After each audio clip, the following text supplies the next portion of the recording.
what is a very exciting event. Our speaker today is a self-professed young insurance nerd. He's a blogger.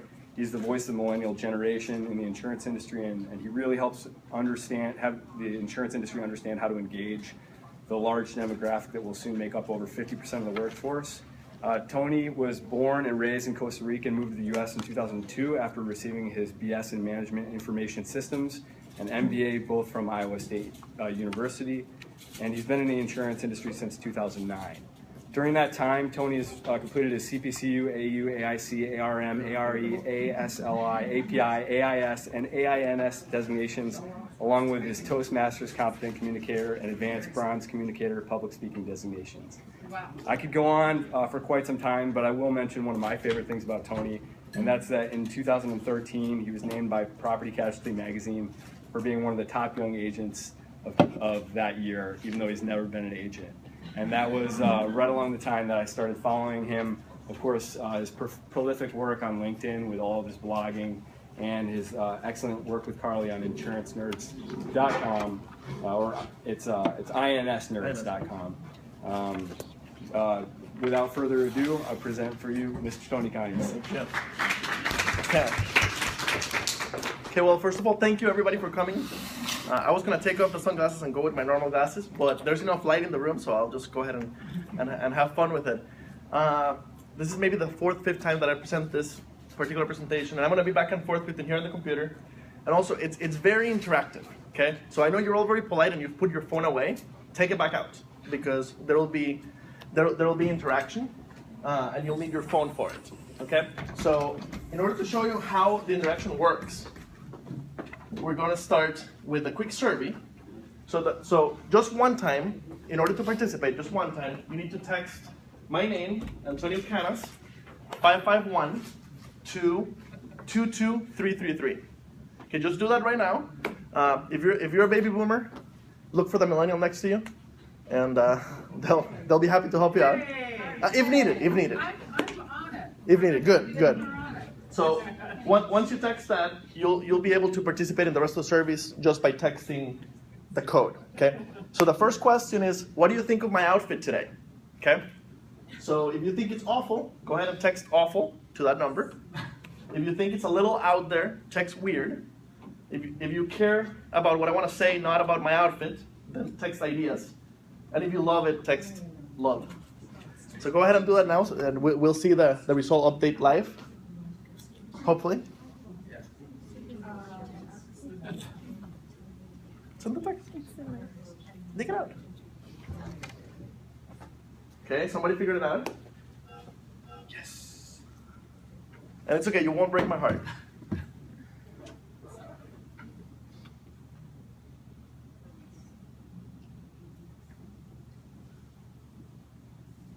Anybody having trouble? You should have gotten a reply with the first text telling you that you're now participating in the event. Okay, somebody else figured it out. That's good.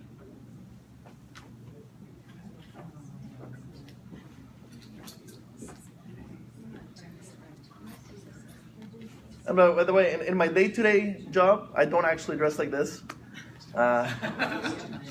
We have at least one of my customers here, and with Burns & Wilcox, and they haven't kicked me out yet, so. Okay. Okay, so everybody thinks that their vote is getting counted? No? Did you text it to 22333? And did you text Antonio Canas 551? Okay, from here on, you won't have to text the Antonio Canas 551, just the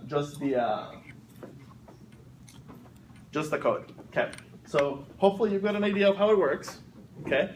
So this is a much more open-minded audience than my last one, where a little out there is the one that won the polling. Okay. So this is where the real fun starts. Okay. So we're going to be talking about generations. So I would like to know, which generation are you from? So if you're a traditionalist and you were born between 1922 and 45, text traditional. If you're a baby boomer, text boomer. If you're part of Gen X, text X. And if you're part of the Millennials or Gen Y, text Y. So I see a fairly young crowd today for our industry. Most of the time, we are very, very, very, very boomer heavy, which statistically is the reality of the industry right now. And there's also something else that affects that, which is that demographically, even outside of the industry, the boomers were 80 million people, and the Xers were only 60 million. And now the Gen Y is another 80 million. So we'll keep coming back to that differential because that makes a big difference. Okay, it looks like a lot of Gen Xers today in the room.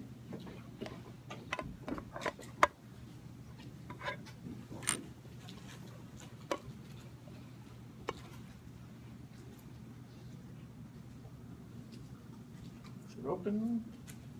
Yes. Okay. How many years of insurance experience do you have? Between 0 and 5, text rookie. Between 6 and 10, text some. I'm at 5 myself, so I'm still kind of in the end of my rookie years. And what I have seen in the industry, at Farm Bureau, at Nationwide, now at American Modern, and when I'm involved with CPCU events, you can kind of leave it there unless I move a lot. Thank you. What I see in the industry is we have a lot of people who have a lot of experience.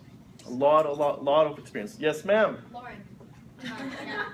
How's it going? Good to see you. Good, go ahead. Sorry I'm late. No worries. She had a meeting here in the building. Really Can't really blame her. I'm a millennial.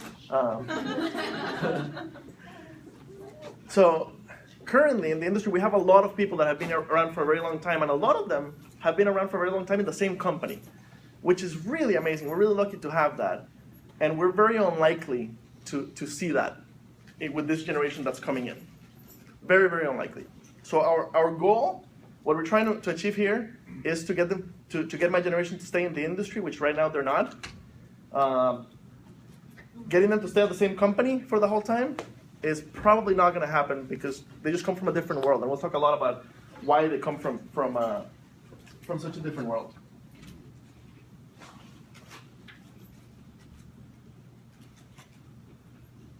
Oh, I have that one up twice. Okay, I won't do this one this time, but we ran this one at the annual meeting. I asked only the millennials to text what they thought of the industry before starting to work here, and those are the responses that we got live, right? This is if I don't get invited to this year's annual meeting, it's because of those set of live responses. So we have a perception problem with the millennial generation. Historically, people have fallen into insurance either because their dad's an agent or by just random luck, and then they've stayed in insurance because they were loyal, just by nature, and because that's what you did, you stay with the same company, and they stayed in insurance because they found great jobs and great careers. Okay, so now we have a generation that's not as loyal or not loyal in the same way. We'll talk about how that difference happens. It's not that we're disloyal, we're just loyal in a different way. And we've seen our parents and grandparents get downsized, so we don't have that expectation of lifetime employment that previous generations had. So that's the perception that currently the millennials have of the industry and what we have to change, basically. Okay, what's the other one? Okay, that one's for later. Okay, so throughout this presentation, I need you to remember two things, okay? Especially my baby boomers. Remember two things. Number one, you raised us, right? And the baby boomer parenting philosophy was different from previous generations. It was something along the lines of, I want you to have it better than I did when I was a kid. That's how we ended up being a little spoiled. No, right? The boomers didn't raise you. The Gen X raised you. And technology raised you. Technology did raise us, yes. That's definitely correct. But most millennials are kids of people born between 46 and 64, statistically. So remember that. You raised us. And number two thing to remember is your own kids are driving some other industry insane. So, okay, we already did the generation survey. Okay.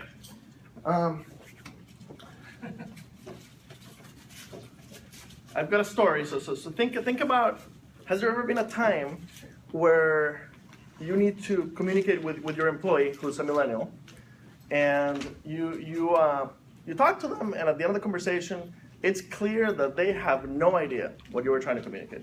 Have you been there? Yes, Yeah? I have. Okay, it happens, right? Different communication styles. Okay.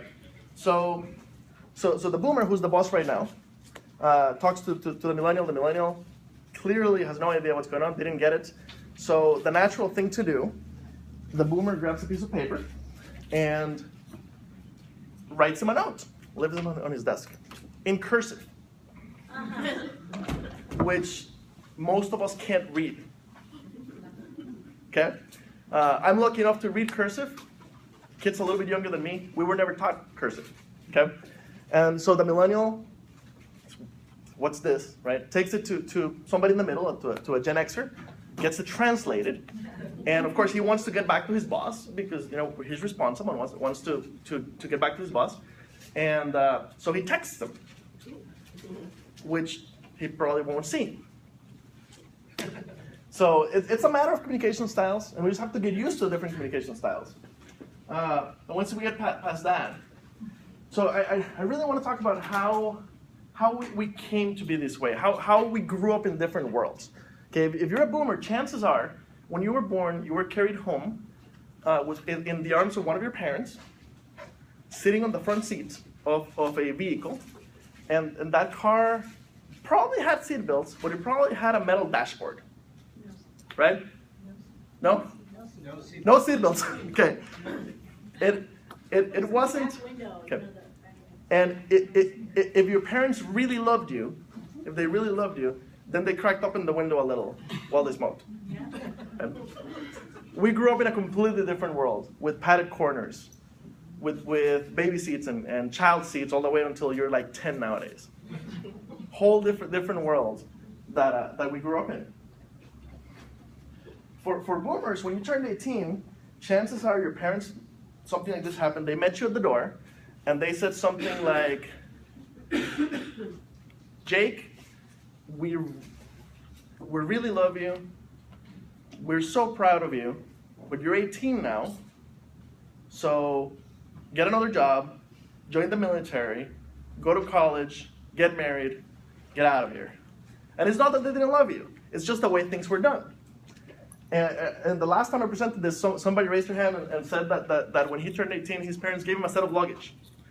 And apparently this was a tradition. I had never heard of it, so apparently some people had that. Do you know why we don't give kids a set of luggage at 18 anymore? No way. Because we're afraid they'll have something to come back with. Okay, so for us, that chat was a little bit different when we turned 18. For us, it was more like our parents met us at the door, and they said something like, Tony, we love you, we're so proud of you. And I missed the part of the joke. They made a special appearance because they were not married, statistically. We're so proud of you. We love you, but you're 18 now. So as long as you're going to college, we'll keep helping you out. Okay? So 80 million millennials went out into the world and went to college. Some of us for a 7-year associate degree. And not only did we take forever to go to college, but the cost of college increased by 1,120% over the last 30 years. So this is not a big part of the presentation, but it's something to keep in mind.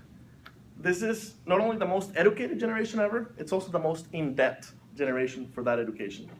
So keep that in mind. That old, back in the 70s and 80s where you could work in the summer and pay for tuition for the whole year, that was not a possibility for us. So very different place where we come from. So the result of that, of those kids being raised in a coddled manner with the self-esteem movement, padded corners everywhere, car seats, and baby boomers who want us to have it better than they did as our parents, graduated into a bad economy. A bunch of us ended up back home. More than at any point in the past. There's more 25 to 30-year-olds with a college degree living at home today than there have ever been in the history of this country. So our relationship with our parents is way different from the past. And I think it's very, and we didn't plan it this way, but myself and Joe, our parents are here today. Very, very different from previous generations. How I want you to think of this is millennials are like a different culture. There's a story, and I can't remember which book it came from, but there's a story of an American speaker who gets invited to speak in Japan. And he speaks, and his host asks him afterwards how it went. And he says it was a disaster. They fell asleep. And his host explains that the Japanese close their eyes when they're paying attention. It's just a different culture. So your millennials, it's the same way. They're just a different culture.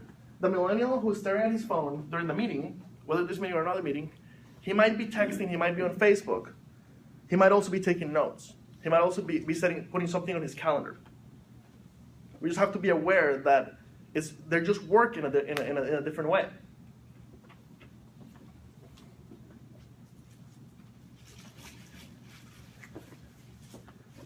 .3% of all American executives are retiring in the next 5 years, according to PricewaterhouseCoopers.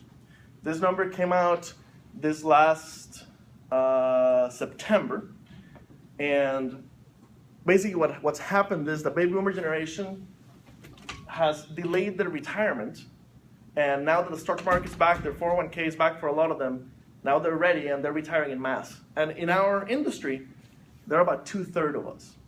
So there's 1.5 million people in our industry. 1 million of those are retiring in the next 12 years or so, 12 to 13 years. The last baby boomer turned 50 last year. So we have a giant knowledge transfer that needs to happen.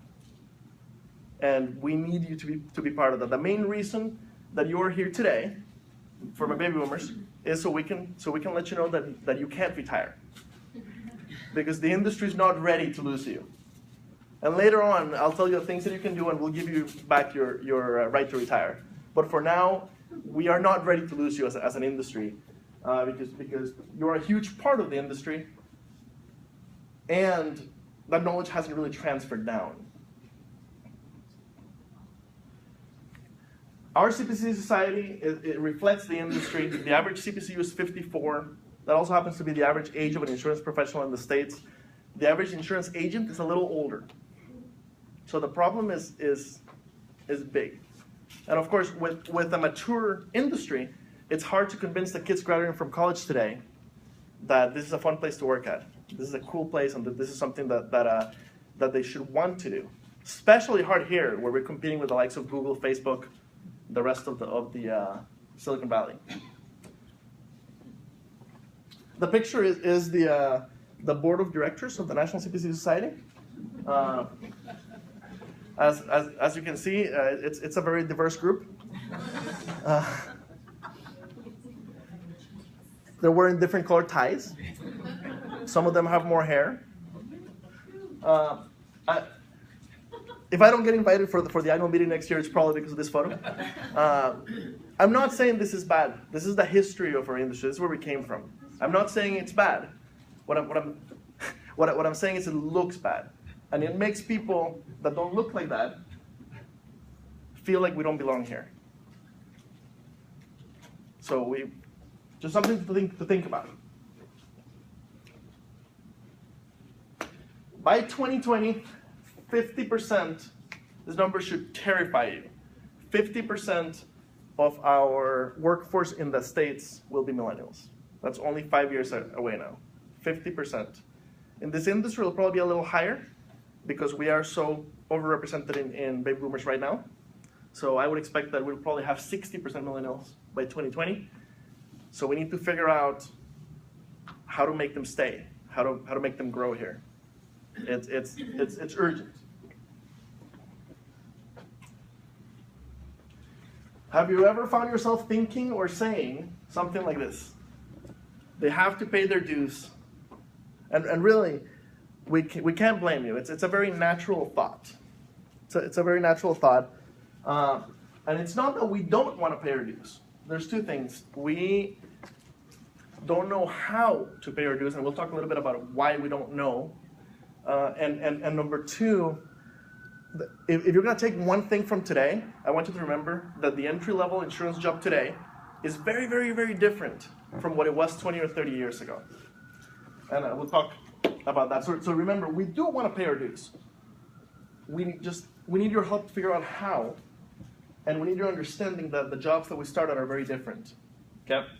The typical entry-level role 20 or 30 years ago was something like a personal lines / farm underwriter, a multi-line in-office claims person, or Allied Nationwide, where I came from, had the Allied School, which was a 6 months program a year-long program where they hired you out of college, they brought you to Des Moines, Iowa, gave you an apartment, put you in insurance classes for a year.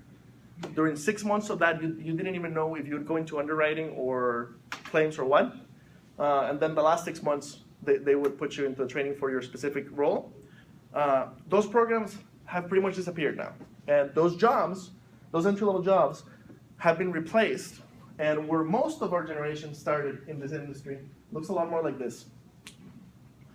In a service center, call center, or processing center, that kid probably has a college degree. And it's not the most engaging role.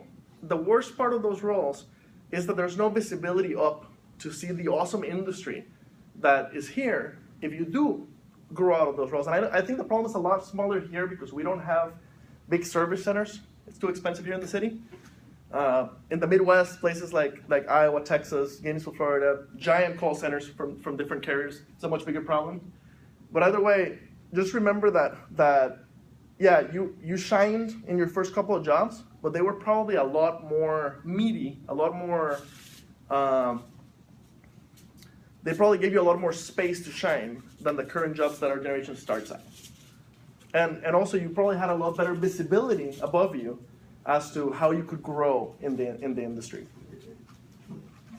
And by the way, comments are welcome, just kind of join in. Yes, ma'am. I tell people they're on the career path.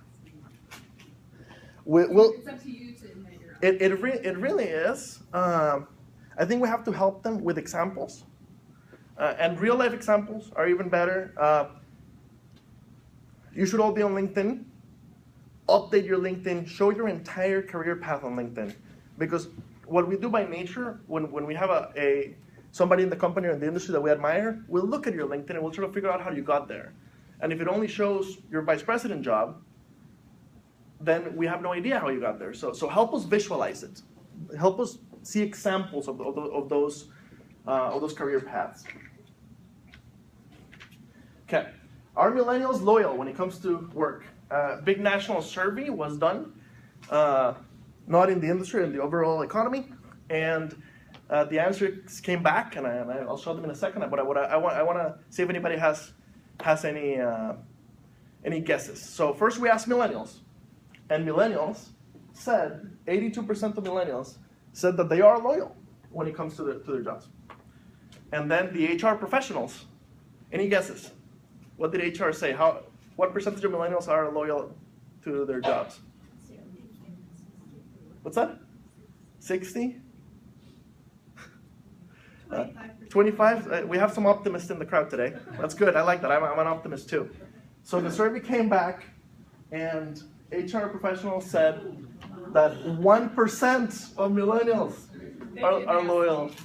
What's that? I wouldn't have given that answer. I'm HR. I would not have given that answer. What would you have said? I would have said 60 to 70. Okay, that's I really would.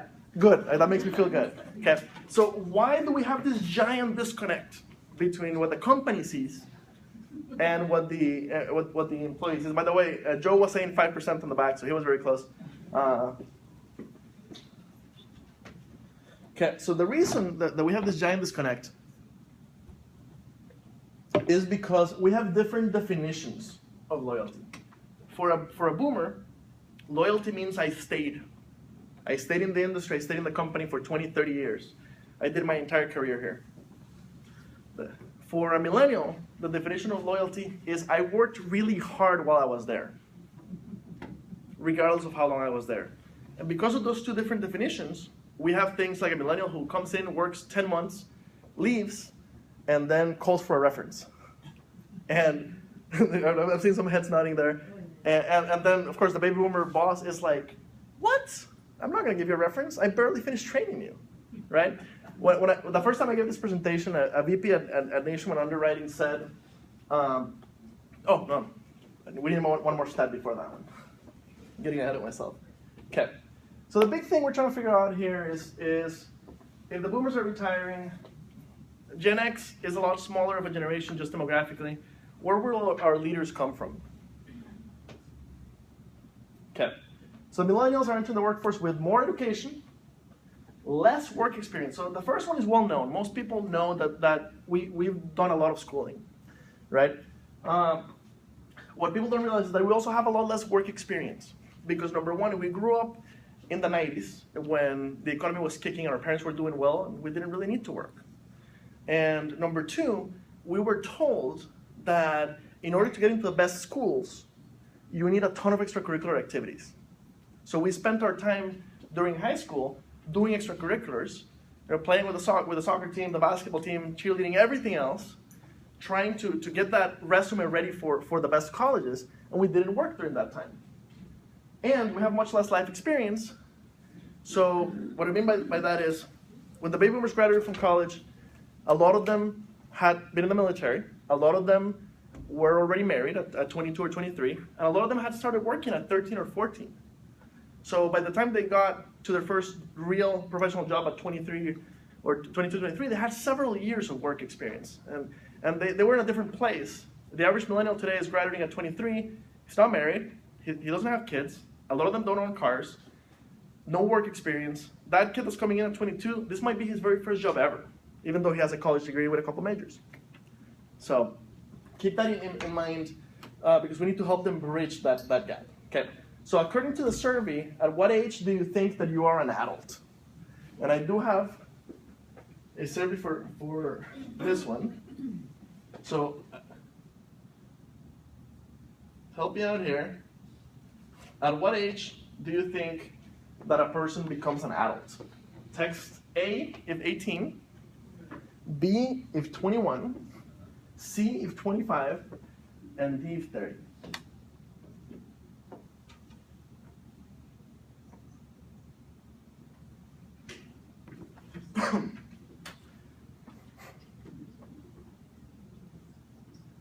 Oh, come on, we don't want to tie. There we go, it's getting better.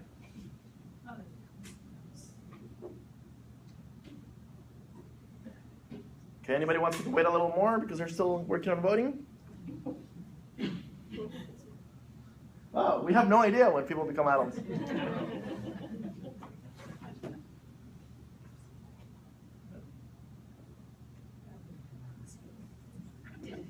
Okay, so this survey was done nationally, again, not specifically in the industry, it's kind of norm in the rest of the country.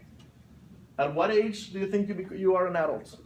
According to the survey, millennials say that they think of themselves as adults at age 30. Okay, age 30. So this is a huge point. So if you connect it together, they graduate from college at 22, 23, maybe with a double major, with a lot of debt. They come in, they probably have no work experience. They're in a different life stage than you were because they're not married, they don't have kids. They might not even have a car, especially here in the city. And so you get them at 22 or 23 and you're expecting them to be a full-on professional, and they don't think of themselves as adults for the next 7 years. A lot of the people in our office, some of the young people, they're still living at home, and their parents, they have to go home because their moms have dinner on the table. And I just kind of laugh at that. Mom has dinner on the table. It's very telling. Previous generations rebelled against their parents. As a generation, we didn't. We became best friends with our parents. And that perfect example today, where two of our millennials have our parents here. Perfect example. And something like, last survey I saw, something like 22, 23% of us with college degrees still live at home. So the other question, and I don't have a survey for this one, but The other question that was asked in that same survey is how long do you have to be at a job to consider it long term? So if you guys had to guess, what did the millennials say? How long do you have to get a job to count it as long term? 2 years. 2 years, okay. 2 years, 5, okay. Uh-huh. It used to be 7. It used to be 7. I had never even heard that, okay. I've heard 5. Okay. So this is kind of the final piece of the puzzle of how we think differently. According to millennials, you have to be at a job for 11 months, and I see heads falling and like sheer disappointment back there. Yep, and I am a perfect example of this. I've been in this industry for 5 years. I've had 5 jobs. My average tenure has been 12 months on the dot. You were studying a lot for your designation. That's what it was. So in my particular case, each job was a move higher up, and part of the reason that it was 5 jobs, is because the entry-level role today is so low, right? I started in the call center. With a college degree, 3 years of work experience, and my MBA halfway finished, I started at the call center. So it didn't make sense for me to stay for more than a year there. And then I kind of moved little step by little step, and I swear, and this is on video, and I'll put it on YouTube, I swear that I'm staying at my current job for 3 years. I swore up and down, which for a millennial is a very long-term commitment. So 11 months. When I presented this at Nationwide the first time, a VP of underwriting asked, he said, so you're telling me that they don't think of themselves as adults, and you're telling me that after 11 months, they think they've been there for a long time, and it takes me a year and a half to get them trained to be a full-on commercial underwriter. So they're productive. The math doesn't add up. So I still don't have a solution to this particular problem. What I can tell you is we need to figure out a way to train them faster. What year did you start? 2009? I joined the industry in 2009, yes. So my comment would be that I think a lot of the activity that's happened in that time frame has to do with the fact that the economy was so slow then, and that the opportunities for less experienced people were far outnumbered the more senior roles. Okay, yeah. Over the last 5 years. That is encouraged that movement. That is very true. That is very true, and I don't cover it in this presentation. It didn't come up last time, but I do have a couple of comments. I see it a lot where the kids that started in 2005, 2006, 2007 in the big carriers made manager by 2008, 2009 with 2 or 3 years of experience. My generation came in 2009, and we're just starting to make manager now. So because of that, because of the economy having slowed down, less opportunity for growth, the companies weren't growing, so there were not a lot of people leaving, right? And there was not a lot of opportunities for promotions. That's why we move around so much. And by the way, if you're a manager and you've had pretty perfect retention for the last 5 years, it might be because you're really good, but it's probably heavily affected because they had nowhere to go. And today, they have places to go. Last year, 65% of carriers said that they were hiring. This year, I expect that number is going to be even higher. So the more opportunities there are, the harder it'll be to keep your employees here, especially the young ones that don't have that feeling of a job should last 5 or 7 years. So, okay, so what does Gen Y look for at work? Okay, and take a second to read the script. I do think it's really funny. Okay, so this is based on a survey that McKinsey did specifically for the insurance industry. It was ordered by the Lohman Foundation, part of the CPCU Society. So this survey came back, and the McKinsey found that millennials look for challenging work. And this is a part where I really need participation. Do we have challenging work in this industry? Yeah. Come on, be louder. Yes. Okay. Do we have crappy tools? Yeah. You're ahead of me. Okay. Is this okay? So millennials look for a place where they can make a positive difference in the world, an industry and a company that's not here just to make money. They want to make a difference in the world. Is this something that we have in insurance? Yes. Are we making a positive difference in the world, or are we here just for profits? Okay. Number 3, an industry where there are spaces to grow. where you can grow your career? Is this a place where you can grow your career? Yes. Yes. Right? People that have been here for 20 years, definitely an industry where you can grow your career. Okay? Can you have a flexible schedule? That one's a little harder, right? You can. I know. I have a flexible schedule. I know a lot of people that do. You have to pay your dues first. You have to earn it, which is fine. But yes, we can offer flexible schedules, at least at some levels of the industry. And there are a couple more, but one of the big things to look for is working with the latest technology. Do we have this one? Okay. So we talk on the technology front as an industry. It's getting better little by little, and here in San Francisco, this is even worse. You guys are really affected by this because people come here for the technology. They want to work at Google and Facebook. It's going to be extra hard for you guys than it was for Nationwide back in Des Moines, Iowa. So we don't have that one. We do have the rest. There were a couple other things that came back that the millennials want. We have all of them. The biggest point I want to make is this is an industry that millennials want to work in. They just don't know it, okay? And when we do get them, and there's efforts in the industry to get them here, with MyPath and with Invest, which are programs that target high schoolers and college students to come into insurance that have finally come together in this last year. When we get them, we have to make sure to very clearly get them to see that this is a place they want to work at because it matches their values. They just don't know it because we don't make it explicit in orientation. We don't tell them. And it's hard to see the forest for the trees, especially at the very bottom of the pyramid. So keep that in mind. Make sure you tell your young people why this is an awesome industry and how it matches their values. Okay, so the first time I presented this at a big event, I kind of blew it because I spent the whole time talking about the characteristics of different generations. Since then, I've really changed it. The rest of the presentation, it's all about solutions. And most of them are solutions that you can implement at no cost. So you really can't beat that. Solutions at no cost, and please feel free to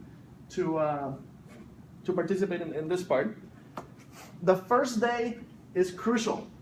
And I use examples from a book called Why Size Your Business by Jason Dorsey. Why, like the letter Y, Size Your Business.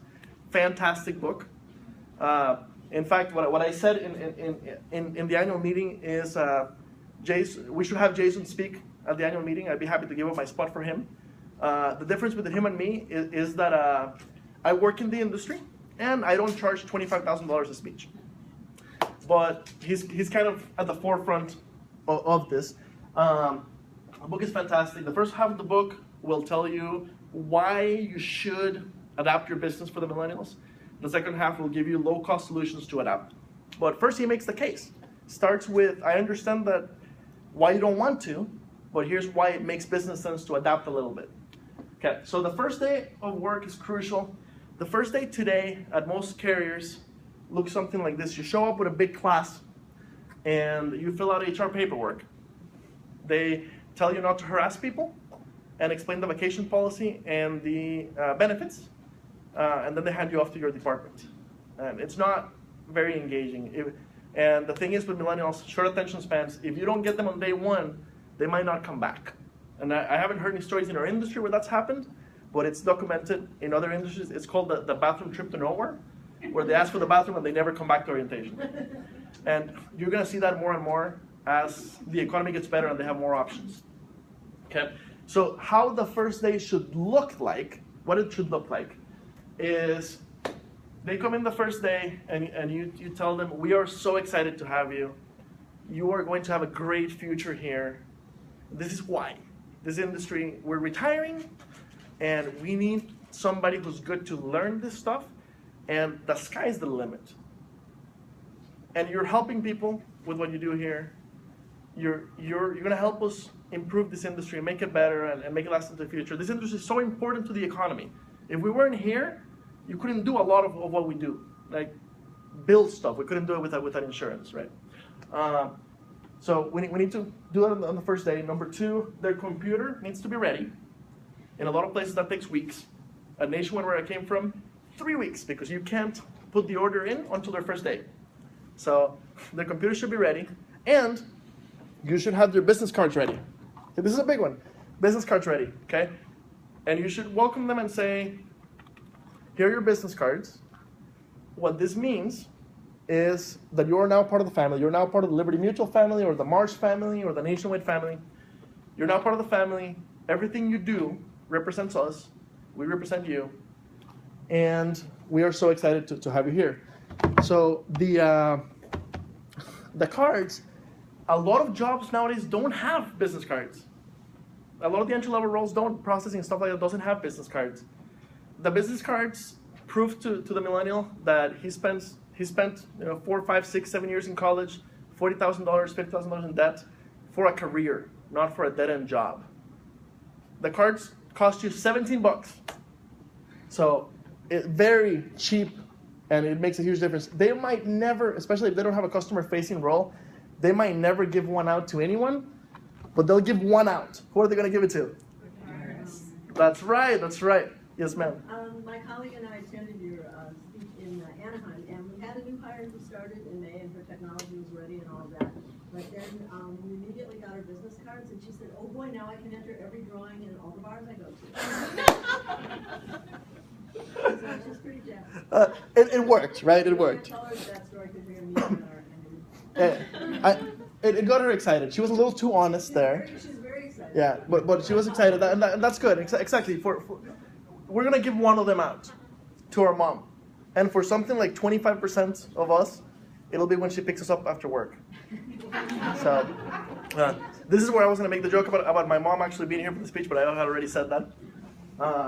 So if you like the speech, you can thank Dr. Jimenez who put me on the right path. By the way, I'm the black sheep of the family. I'm the only one that's not a doctor out of all my cousins. So number 2 thing you can do, have a clear and objective evaluation system. I know that nobody in the room has the power to change their entire company's evaluation system. Just be aware that the once a year review is simply not enough. It is simply not enough for a generation with a short attention span. You've lost them if they haven't gotten good feedback by then. Another part of this is you need to make it very explicit. If you want to grow, if you want to go to the next level, this is what you have to achieve. So something like, if you get your AIC, we can give you a chance to go into claims. If you get your CPCU, we can give you a chance to become a manager. Nothing's guaranteed, but that's what people in the past have done. Whatever is respected in your company to grow to the next level, make it explicit to them. They just don't know. They just don't know. So make it explicit. That's the biggest takeaways. Just make it explicit. Once they know what they're supposed to do, you'll have a much better chance of them doing it. They just don't know. This goes hand in hand with giving constant and honest feedback. Constant means weekly. And it doesn't mean you need an hour or half an hour formal, written down feedback. It means just a quick, this is what you're doing well, and this is what you could improve. And these are the tools that we have to help you improve. Or, this is who you could sit with to learn that. Okay? But it needs to be constant. We grew up playing video games. And the reason video games are so addicting is because they give you constant feedback every time you push a button. So it costs you very little to give that feedback, and it'll correct bad behaviors from right when they happen, rather than waiting until they become real problems. Quick question. Yes, ma'am. Do you think the communication style needs to be a little bit different because they're used to being coddled? Do you have to kind of give it to them in a softer manner to make kind it more of, yes. When I made this recommendation at Allied in Sacramento when I was there, and to the managers, and one of the directors in underwriting took it to heart, and she gave one of her new people some very direct. And and this director is a female. She's been in the industry for a long time. She had to make it between the boys, right, in a boys club. So she's tough, right? So she gives this new female hire who's only been there for a couple months some tough feedback, and the girl broke down and cried. So the director came back to me and chewed me up for suggesting the honest and constant feedback. So what we did after that is we implemented a book called Thanks for the Feedback. You can buy it on Amazon. I would hand it to new hires on the first day and say, you're going to be getting a lot of feedback here. This will help both you grow here and it'll help us from getting in trouble. So that's one way to get around it. But yeah, you do have to kind of feel them out. Because some exactly, like, the big thing to keep in mind, for some of the millennials, they have never had real feedback. They've been told that they're awesome their whole life. And this might be really the first time that they're getting told that they're not perfect. So just keep that in mind. But we need to get to the point where we're giving them the feedback that they need. Okay. And by the way, I apologize for the picture being very positive. Both positive and constructive feedback need to be given. The other recommendation is move from task-based to challenge-based. Tasks get boring. Okay, if you tell them that what you need them to do is make 100 calls per day and that's the main measure, that gets pretty boring. If you tell them that you want them to help you improve the system, to help you improve how we manage customers, to help you improve the computer system, to help you improve the communication with IT, to help you improve something, if you give them a challenge, that is the secret. How am I doing on time? About 10 minutes, 15 minutes? It's about 12:30. I just remember that. Okay. So I've got 15 minutes or so? Okay, perfect. Oh, okay, perfect. Okay. So Facebook and Google have been able to grab millennials and make them work all-nighters and be excited working all-nighters. Why can't we do that? Yeah, they pay better. It's true. But years ago, I thought it was the pay. It's the challenge. They bring them in and they challenge them to change the world. If you get them excited, if you give them a challenge, then you'll get the most out of them. So remember that. Don't give them tasks. Give them challenges. Yes, ma'am. So I'm going to just add to what you said. A friend of mine just started at Google, and they have what's called a 20%. They kept hearing the 20. You know what that is? Mm-hmm. That is just so amazing that you're encouraged that 20% of your day, your time, or work on a challenge for the company. It's an old idea. 3M has done it for a long time. The Post-it notes came from one of those 20% challenges. So the 20% challenge, basically you're told 20% of your time is for your own projects. So we're paying you for 5 days. You only have to work for the other one. Just show us what you did. It doesn't have to be related to what we do. Show us what you did. Google Calendar, Gmail, a lot of the site Google products came from those 20% projects. There's a whole project list on their web where you can go and sign up for anything. A lot of the big Google products that are making them a ton of money today were created because they said, have at it.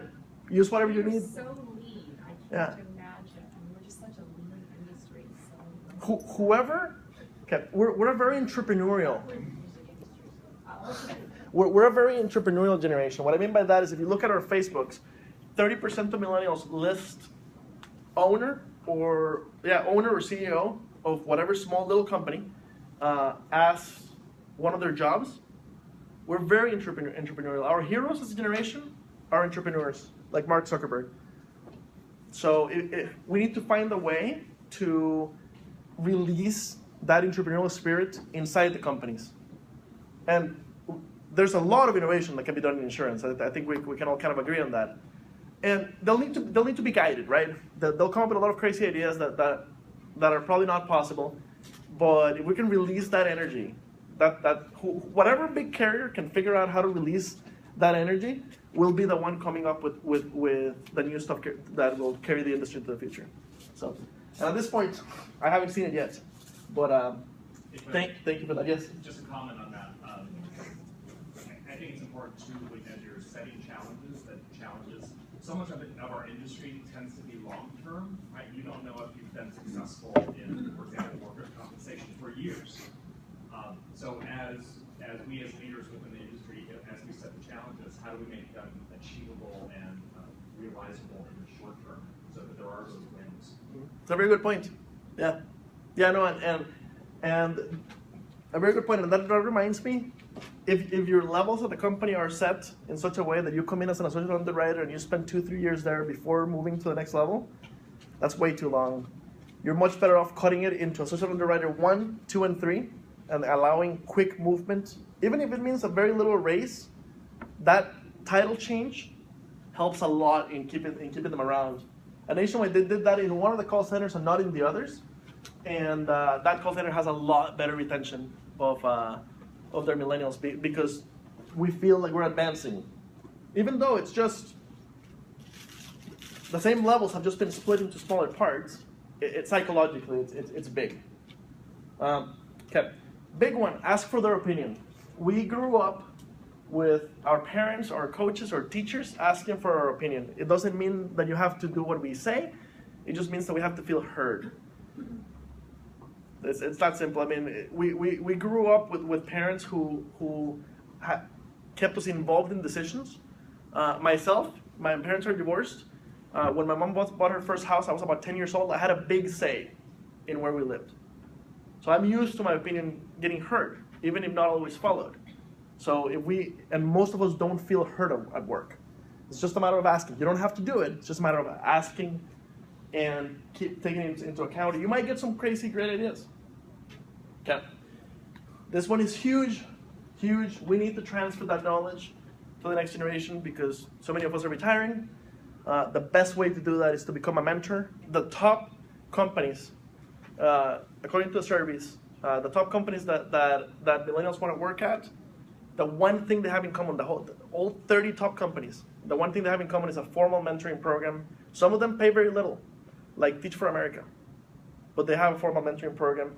So you should have a formal mentoring program, and you should be involved in mentoring, even if you don't have a formal mentoring program. If you mentor a couple of people, we'll give you your permission to retire back. That is the big thing. We have to transfer that knowledge to the next generation, so become a mentor. Okay. We've talked a little bit about this one already. Helping them to see possible career paths. When you show up in the call center, when you show up in the entry-level role, it's very hard to know where to go next. It's very hard to know what the possibilities are. We need to paint those explicitly by keeping our LinkedIn updated with all our information so they can see where we came from, and by making it very clear. This is where you can go, and this is how you get there. But make it explicit. Don't assume that they know, because they probably don't, because they have no previous experience, much less than previous generations. I think that might be the last slide. Oh, one more. Okay. Assume good intentions and lack of experience.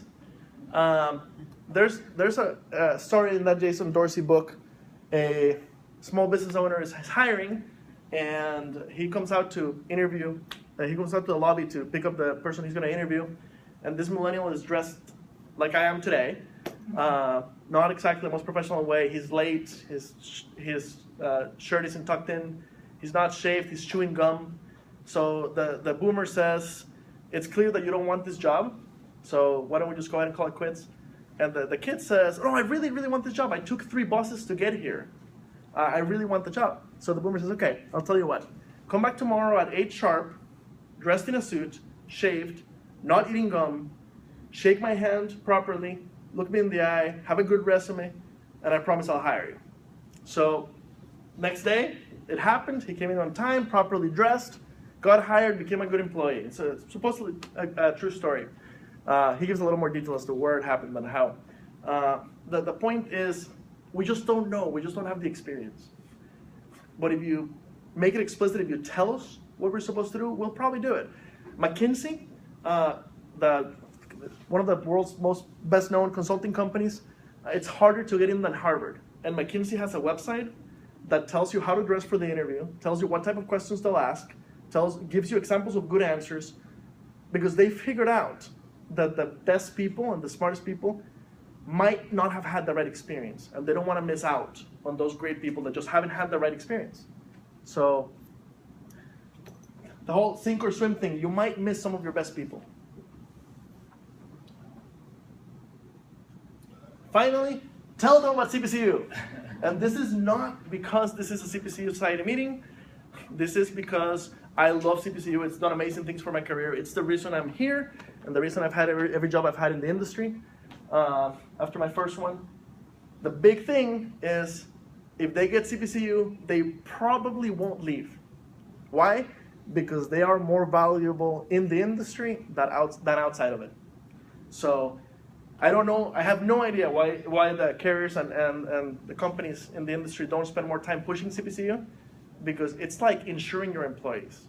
The McKinsey study found that most people that leave the industry, most young people that leave the industry, that leave a job in the industry, leave the industry and they go somewhere else. If they get their CPCU, you won't lose them out of the industry. You might still lose them to your competitor, but you won't lose them out of the industry, and that'll help us all. It'll be much less likely to leave. I don't know a single young CPCU that has left the industry. No, actually, I don't want. Tony, I'll also share a quick story. When I separated from the airport and went back to Safeco Insurance, they allowed me to begin taking my tests. They were paying for them immediately, whereas other people in the call center had to work there for a whole year and meet a certain percentage of the metrics, which anyone who works in the call center knows the metrics are almost impossible to fully meet. And so we had higher ups coming from national in to visit the office on a quarterly basis, and every time I would say, why don't we just make the offer and pay for CPCU tests for any of the call center employees, even the ones that are doing the worst, with the idea that if they care enough to try that, they'll probably care more in their daily job. And just simply if all the carriers just allowed all their call center employees to take the CPCU test, no matter what level they're performing at, and paid for them to do so, we could eliminate the gap just with that. It would make a huge difference. When I came into Farm Bureau, into the call center, they said, you have 2 years to get your AIC and your AINS. And then if you want to be a manager, we highly recommend you get CPCU. That's how I got started, right? Then I came to Nationwide. Nobody ever talked about CPCU or any of the other designations. They paid for them, but they didn't tell me about them. So it makes a huge difference. So do them a favor, do the company a favor, do yourself a favor, get them started on CPCU. When you get back to the office, find somebody to mentor. The lower that in the company, the better. And get them started on CPCU. It makes a huge, huge, huge difference on retaining them. One more, make good enough not acceptable. We have simplified a lot of jobs, and we have made them easy. Easy means boring. Let them know from the beginning that you expect excellence, and you'll have a much better chance of getting that excellence than if you just ask for the bare minimum. We're a generation that responds to challenges. So challenges to be exceptional, and we're a lot more likely to be exceptional. I think I had another story for, I can't remember anymore. Okay, so that's basically all I have. We might have just a couple minutes for questions. Actually, we have like 20 minutes for questions. Okay, we have like 20 minutes for questions and discussions. I forgot, last time I presented this, I'd love to keep the conversation going. Take my business card, add me on LinkedIn, check out my blog, insnerds.com. We post twice a week. And we're trying to handle both the millennial side, so both like how to engage your millennials, how to get them excited, stuff like that. I have one called 10 Commandments for the Young Insurance Professionals. That's great to hand out to your new people, to your young people. Kind of gives them a guide as to what to do to grow in the industry, diluted to a very concise. And we also talk a lot about things that affect the future of the industry, such as how new satellite technology will change things, how pay-as-you-drive insurance is going to affect things, a lot of how innovation might come into the industry. So I think it's a good resource. I'm very proud of it. And I'm always available to speak on both sides. And what I mean by both sides is that I have this session, which is meant for the managers and above. And I also have a session for the kids, for the new grads who are coming into the industry, where I get them pumped up and really explain why it's an awesome industry to work at, how to grow in it, and get them excited for you. Hopefully that excitement will last you at least through the first year. Then after that, it's up to you to help them grow, but at least they'll know that this is more than a job. So I'm always available to speak at conferences or associations or whatever, or companies. So with that, let's do one last survey real quick, and then we'll move on to just discussion.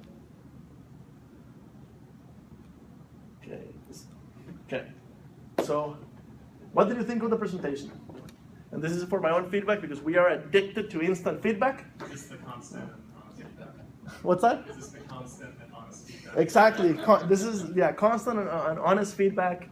Last time we had one bad. I don't know who it was. It was a large room, but it does happen. You won't hurt my feelings. Help me out. Let me know how I did. That way I can keep improving this and making it better for future for future shows. So, comments and questions, yes? I'm a boomer, I can't figure out the texting, but I thought you were great. Thank you. That's why I thought to get help from one of the millennials. do you have a BlackBerry or a real phone? An Android? Okay. If anybody has a BlackBerry, you are long past due to change that thing. Honestly. Any questions, any comments, any success stories, horror stories? Minerva? As you mentioned about paying fees, and maybe I guess when you said, or you're going to speak to, like, you said that you're not used to paying fees, which I kind of get, because we get, a lot of fees, but is there something that we should do to get you to pay your fees? What it really goes to is the making it explicit, making it very clear what are the things we need to do. So if you grab a new hire, a year later it might be lost. But if you grab a new hire into the industry, and you ask them how they want to do, they want to do excellent. Right? Like they probably would have taken the job if they didn't want to really rock it. They just don't know how. They just don't know what are the things that we value in the company, in the industry. Those things that a lot of companies don't do, and that goes for all the companies I worked for thus far, don't do a very good job of letting you know what is it that the company values, right? At Nationwide, the company really values your CPCU, but nobody tells you that. I was really lucky that I had a good mentor back at Farm Bureau. At American Motor, where I'm at right now, the company really values teamwork. But I wouldn't know if I hadn't badgered everybody else about what the company really values. So it comes down to telling us how, in your particular context, how, in very specific terms, how we can add value and how we can get noticed. What is the generation after the millennials? Okay, not quite named yet. So it starts roughly after 2000. So my sister who's here is from '98. So she's a very young millennial. And we're already very, very, very different. So it's still kind of up in the air. They will definitely be very much into technology and more so into mobile. They will be unlikely to pick up a laptop. They will do everything on their phone or wearable device. The last piece of the Dilbert that I showed earlier, Dilbert. So I didn't have the last slide, the last piece of it. Dilbert says, but I have a laptop. And the Millennials says, welcome to 1990. So kids who are now 14 or 15 who will be in the next generation, anything other than a phone or a tablet will be considered really, really old-fashioned. And we can tell you that. Their attention spans will be even shorter than the millennial attention span. But other than that, it's still hard to say. They haven't even really been named. Right now, The Sunday paper had them call it. Generation Z? Mobile generation? Yeah, it's still kind of up in the air. But they're coming in. They're coming faster than we think. And what happens if they weren't coddled and nurtured, and if their expectations for instant feedback are less than millennials? It's a good question. It's unlikely that they were less coddled because if anything, things have gotten. I like to go back to a car seat thing. When we were kids, you had to have the baby seat, but once you were 4 or 5, you were fine. By the time my sister was growing up, you had to be on the baby seat, on the kid seat until you're like 10. So they have been seriously coddled. And the reason we ended up being fans of instant feedback is because of video games. They grew up on those too, much more so than we did because they had them on their mobile. They didn't have to get home, to play on the PlayStation. So likely there'll be an even more extreme version of us, but it's still kind of up in the air. One of the things that I don't talk about in the presentation, but I think is important is to realize that HR systems, not only in the industry, but in the overall economy, HR systems were built for the baby boomer generation, and they never really adapted to the Gen X because there were not that many Gen Xers. And now that the boomers are retiring and more than 50% of our workforce will be millennials, they will put very heavy value on HR being flexible and HR being a little more attuned to their needs. Things like the ability to work from home or the ability to work from the Starbucks. There's a tendency in big companies to measure productivity by how much time you spend on your chair. Well, I can tell you, I can spend 8 hours on my chair and spend the whole 8 hours on Facebook. No problem, right? On the other hand, if I'm motivated, I might not show up at the office and be on it, right? I'll be answering emails at 2 a.m. from my phone. But you can't measure productivity on amount of time on the chair, and you can't measure them on how they look, at least not until you coach them about it. Because you might end up missing one that is dressed like an idiot. That would have been really good if you had just coached him. He just probably didn't know any better. Millennials over there, what do you guys think? Anything that particularly resonated with you guys? Anything that you disagreed with? Where did my image go? We're very fortunate from March for this, more for you guys. I just think we're really fortunate. We hired two, actually, we have another person who's not in national accounts and instruction. So it's actually a very interesting, I think, and challenging area that builds a real skill set that not everybody has. So we've got Amy, who was promoted to associate underwriter for training, and Danielle is student for training. They told you. But I would be great if you were to share, because we want you to stay. I think overall your presentation was great. I just want to comment in regards to, say, for example, for Google, which is spoke upon about how, say, they gave Bitcoin and Google. But also, the reason why they're working there obviously all night hours is because they make it so we want to be there. I don't think you added about that aspect because a lot of insurance companies, yeah, it's great, we are given a lot of things like BlackBerry, NX card, all these things, but they're giving a lifestyle, giving the Google buses that will transfer you. They know what we want and they're catered to us, which I don't think our industry really is catered to us just yet. Not at all. And they aren't realizing that because they don't feel the need until now, which obviously is why we're having these talks about that. But I think we need to start taking that step farther and investing in us a little bit more. So She's absolutely right. Yeah, Google has 24-hour free food, gourmet food, free transportation from home, Wi-Fi in the bus, and I don't talk about it because I don't know if at this point we can afford it as an industry to offer those level of perks. Exactly. We need to clean up our expense ratio if we want to compete, and that's a bigger problem here than it is in the Midwest. But yeah, you're absolutely right. They've really designed the perks around what we value. that's true. Well, and the big difference is Google's complete revenues are at. Everything that all those employees do in that campus don't generate anything. They've got so much money. I can't see it ever happening in our industry. Maybe someday, but has anybody seen any progression? No, I haven't seen any, and I'll give it right to you. I think that a big part of it is our expense ratio is a big problem right now, right? So we're carrying legacy systems that are very expensive to run. We're carrying legacy levels, right? A lot of the carriers have directors that don't have any direct reports. We have to clean up our expenses to be able to compete. And I don't think personally we'll ever compete head to head against the Googles of the world, but we have to get closer. That's definitely, and especially if you have an office here, you have to get closer. Yeah, you can't really compete with something like a Facebook. I have a young friend at Facebook who works all the hours around the clock because they all are tied to Mark Zuckerberg.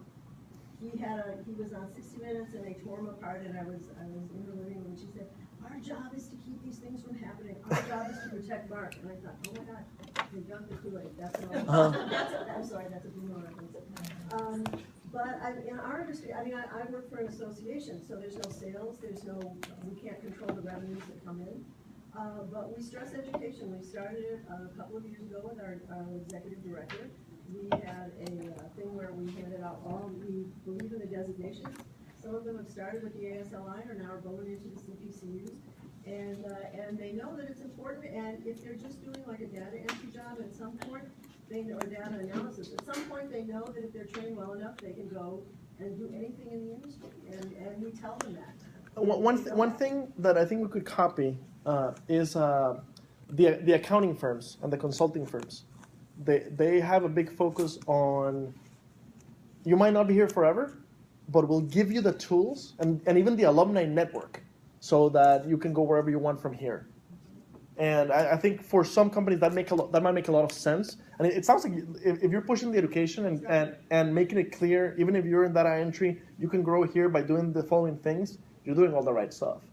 It's cool. Although I was talking to a group of millennials and they were talking, well, I overheard them talking about, they were saying, we're living at home. Why are we living at home? Because we can't afford to live anyplace else. And I said, I'm sorry.